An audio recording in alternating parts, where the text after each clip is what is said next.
চেষ্টা করি তোমরা আমার পাশে থেকো অথবা না থেকো, আমি করব। এবং এটা মজার বিষয় কি জানো, একটা সময় মনে হয় তো ভিউ পাইতেই হবে, সময় মনে হয় তো টাকা কামাইতেই হবে, অনেক কিছু করতে হবে। ওটা এখন কি মনে হয় জানো, এখন মনে হয় কিছু একটা করে যেতে হবে যেটার জন্য মানুষ আমাকে আজীবন মনে রাখবে। আগে অনেক কিছুতে ভয় পেতাম, আর এখন জাস্ট একটা কথা বলি যে আগে ভয় পেতাম বা কাউকে থামাইতে হলে চিল্লা পাল্লা অনেক কিছু করতাম, এখন সবচেয়ে ধীর স্থির ভাবে, সবচেয়ে নরম কণ্ঠে, সবচাইতে ইফেক্টিভ কাজগুলা করে দেখাইতে চাই।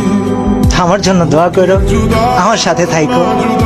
আর বিশাল অ্যামাউন্ট অফ মানুষ আমাকে প্রশ্ন করতেছে, কল দিতেছে যে ভাই আপনার চ্যানেলের 1800 ভিডিও কোথায় গেল।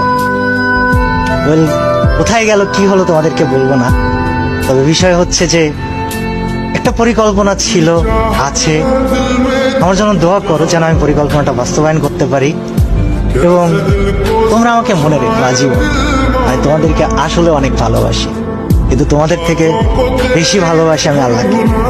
আমার পরিকল্পনাটা অবশ্যই থাকবে, তবে আছি আমি কিছুদিন তোমাদের জন্য সাথে থাকবো। আর অফিসিয়ালদেরকে আমি বলবো, আপনারা যদি আমার এই ভিডিওটা দেখে থাকেন আমাকে খারাপ ভাইবেন না। আমি কমিউনিটি, এই গেম, এটা আমার কাছে খুবই ভালোবাসার জায়গা। আপনাদেরকে আমি অনেক সম্মান করি, অনেক রেসপেক্ট করি, বাট আপনাদেরকে না দায়িত্ববান হতে হবে। অর্গানাইজার্স, আপনাদেরকে দায়িত্ববান হতে হবে। স্পোর্টস প্লেয়ার, তোমাদেরকেও দায়িত্ববান হতে হবে।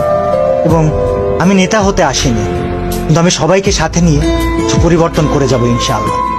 আমাকে অনেক অনেক জায়গা থেকে, আমি ফ্রি ফায়ার ক্রিয়েটর বলে অনেক সময় অনেক কথা বলা হয়েছে যে কি করতেছেন আপনি, হ্যান ত্যান সাত শত। তবে আমি ফ্রি ফায়ারকে সম্মানের জায়গায় রেখে তারপর ইনশাআল্লাহ হারাই দিতে চাই। আল্লাহ হাফেজ সবাইকে, আবারও দেখা হবে এবং নিয়মিত ভিডিও দিতে পারি বা কিছুদিন পর পরও দিতে পারি, আবার নাও দিতে পারি, কিন্তু তোমরা আমার ভিডিও পেলে সবার কাছে পৌঁছে দিও। যে কয়দিন আছি কিছু একটা চেঞ্জ করেই যাইছো। আল্লাহ হাফেজ সবাইকে, দোয়া করো আমার জন্য। Bye bye.